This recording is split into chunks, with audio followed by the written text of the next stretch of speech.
Buổi trưa nóng muốn xỉu luôn, mà làm một tô mì nóng hổi nữa ta nói.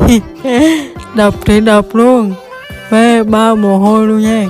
Ai cảm thì thử món này đi, chứ em không có cảm, chứ món này ướt áo nóng nực, nhưng mà được cái cũng ngon. Mọi người cứ thế đi nha, ăn ngon mỗi ngày cùng TikTok. Bye.